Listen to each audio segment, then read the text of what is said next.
MCF try to improve the capacity of the Muslim charities, their impact and their collective action and work.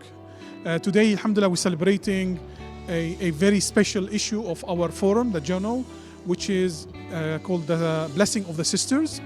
We basically try to highlight and celebrate and document some of the work of our sisters across the Muslim charity sector, both who work for UK social action here and those who work for what we call them international Muslim charities working from the UK abroad. And it's been long overdue, this issue.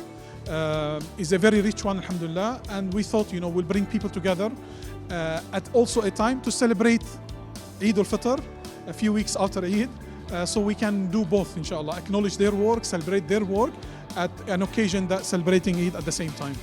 Well, I've been really delighted to be on the panel launching the Muslim Charities Forum book that's setting out so many different ways in which Muslim women are making a difference in their communities, are tackling issues, doing what I'm aiming to do in the world, which is change everything.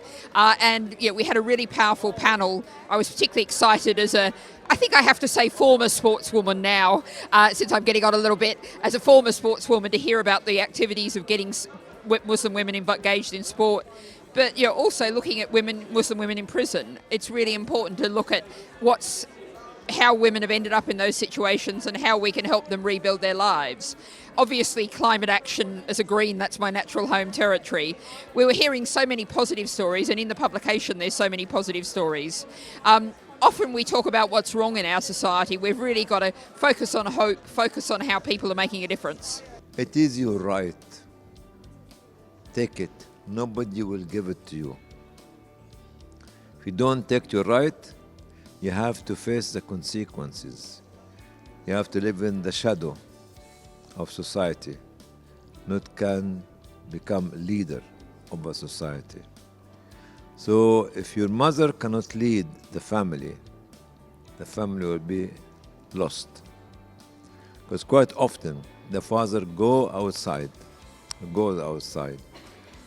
to earn, to help Anne. But the only one, even if she's a working woman, she is the gelling factor of every component. If I give you my example, the children sit with the mother. We're in the same room. I'm sitting writing, but when the mother comes, they are surrounding her. They don't surround me. Nature. So my contribution to the forum MCF was really speaking about the challenges that myself as a Muslim woman and my team have faced in working in the criminal justice system. It may not be the career of choice for a lot of Muslim women, but the need is there. So I have spoken about that. I've spoken on how we have embedded our model of re-entry for Muslim women leaving prisons into a network of Muslim-led community centres, of masajids. I've spoken about male allyship and how important that has been to put this issue not just on the radar of the Muslim community, but as a CGS as a whole, to then develop best practice. I was very encouraged by the presence here today. It was a full house, the room was packed, and it was comforting to see that wasn't just women. It was men, it was people from the charity sector, it was people from the mainstream. So this shows that Muslim women and leadership is something that people want to learn more about. There's an appetite for this, and we need to support and encourage more sisters to come forward and share their practice, but also to give them longevity and life coming through their respective sectors. I think it's incredibly important. Muslim women are absolutely astonishing for what they often have to go through and the barriers that they face in order to get to the positions that they can, in order to come together and celebrate that and inspire each other and work together, I think is just remarkable. I think having this kind of event, we need more of these kind of events to celebrate Muslim women and their role in society. So I wrote what I describe as a love letter, essentially, what I would like Muslim charities that operate specifically in conflict areas and in zones where they deliver aid to think about and to do, because I think we have to really practice what we preach. As I know and understand the need and the importance actually of delivering that life-changing aid. We've seen it more and more on our screens the need for it today, and actually the need for like the deniance of aid and what it does to communities.